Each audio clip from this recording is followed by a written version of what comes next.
Good morning children. ये video objective history के objective प्रश्नों का अंतिम वीडियो है और इसमें मैं कुछ 10 क्वेश्चन या 15 के साथ आपके सामने हूँ। तो इसमें हम लोग कुछ फैक्ट्स जानेंगे हिस्ट्री के ऑब्जेक्टिव टाइप का। चलिए, पहला प्रश्न है कि गर्भगृह क्या होता था। देखिए, गर्भगृह वो जगह होते थे मंदिर में जहाँ प्रतिमाएं रखी जाती थी गॉड और गॉडेज की। तो वो गर्भगृह जहाँ प्रतिमाएं रखी जाती थी उसको गर्भगृह कहा जाता था। चलिए, जातक कथा में जातक क्या है? तो जातक कथा इसमें बुद्ध के पूर्व जन्म की कहानियों को लिखा गया है, ठीक है, काल्पनिक आधार पर।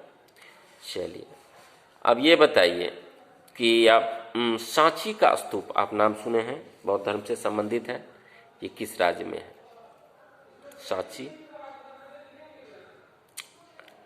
सांची का स्तूप, इसको आपको लिखना है, मैं ये वर्क दे रहा हूं। अगला प्रश्न है, what do you mean by the स्तूप?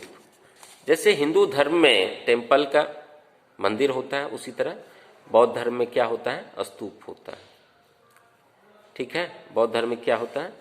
स्तूप होता है।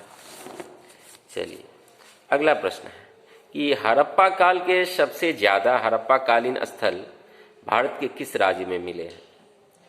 तो सबसे ज्यादा हड़प्पा कालीन स्थल भारत के गुजरात में मिले हैं। अगला प्रश्न, हड़प्पा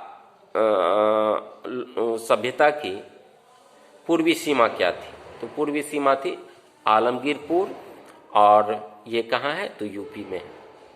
ओके। वर्तमान में जो हड़प्पा है वो किस देश में है अभी? तो अभी पाकिस्तान में है। चलिए, ये बताइए, बृहदेश्वर मंदिर किसने बनवाया था? किस वंश के शासकों ने बनाया था? तो चोल वंश के शासकों ने बनवाया था बृहदेश्वर मंदिर। महाबलीपुरम ये कहाँ है? तो महाबलीपुरम है तमिलनाडु में। ओके, महाबलीपुरम कहाँ है? तमिलनाडु में। अगला प्रश्न है कि हु रोट द बुक अभिज्ञान शाकुंतलम? तो लिखेंगे कालिदास। और कालिदास में ये अभिज्ञान शाकुंतलम में किसकी कहानी है?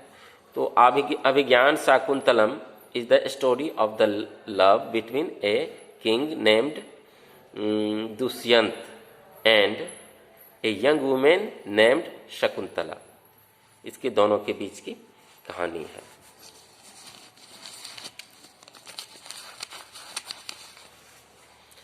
उसके बाद है, name the 3 Chinese pilgrims who came to India. 3 ऐसे चाइनीज तीर्थयात्रियों का नाम लिखना है जो भारत आए। तो फाहियान, हुएनसांग, इत्सिंग, इतना आपको लिखना है। चलिए, अगला प्रश्न, हर्षवर्धन ने लगभग कितने साल पहले कितने साल पहले शासन था? तो अबाउट 1400 ईयर्स। ओके। चलिए, गुप्त वंश में सबसे पहले किसने महाराजा धीराज की उपाधि धारण की थी? तो चंद्रगुप्त प्रथम। फाहियान ये किसके दरबार में आया था? तो फाहियान चंद्रगुप्त II यानी विक्रमादित्य के दरबार में आया था, ठीक है। Who wrote the book indica? Indica किसने लिखी? तो इंडिका बुक लिखा गया मेगास्थनीज के द्वारा। चलिए, अगला प्रश्न है कि हर्षवर्धन किस जगह आकर अपने सारा धन को दान कर देते थे और फिर अपने बहन के द्वारा दिए गए भगवा वस्त्र धारण करते थे। तो प्रयाग में आकर वो दान करते थे। ब्राह्मणों को दान में जो भूमि दी जाती थी एज ए गिफ्ट, तो उस भूमि को क्या कहा जाता था? उस भूमि को कहा जाता था ब्रह्मदेव। ऋग्वेद में किस नदी का सबसे अधिक या सबसे ज्यादा उल्लेख है? तो ऋग्वेद में सिंधु नदी का सबसे ज्यादा उल्लेख है। ऋग्वेद काल में लोगों का सबसे प्रिय देवता कौन था? तो इंद्र होगा। ऋग्वेद काल में युद्ध किस लिए होता था? तो पशुओं के लिए होता था, पानी के लिए होता था, खेत के लिए, जमीन के लिए होता था, दासों के लिए भी लड़ाई होती थी। चलिए, ऋग्वेद, ये ऋग्वेद वैदिक काल में लिखे गए थे, और 3 वेद जो उत्तर वैदिक काल में लिखे गए, उस 3 वेद के आप नाम बताइए। 3 वेद जो उत्तर वैदिक, लेटर वैदिक पीरियड में लिखे गए, उस 3 वेद का नाम यदि पूछा जाए तो आप बताएंगे कि ऋग्वेद को छोड़ करके बाकी तीनों वेद, यजुर्वेद, सामवेद, अथर्ववेद, ये तीनों जो है वो उत्तर वैदिक काल में लिखे गए थे। किस वेद का संबंध तंत्र मंत्र और जादू टोना से है, वशीकरण से है? तो उसका होगा अथर्ववेद। सबसे प्राचीन वेद ऋग्वेद है। ऋग्वेद में इंद्र के बाद सबसे ज्यादा स्तुति किस देवता की गई है? तो ऋग्वेद में सबसे ज्यादा स्तुति इंद्र के अलावा अग्नि की है। ठीक है, सबसे ज्यादा उल्लेख इंद्र की, उसके बाद अग्नि की।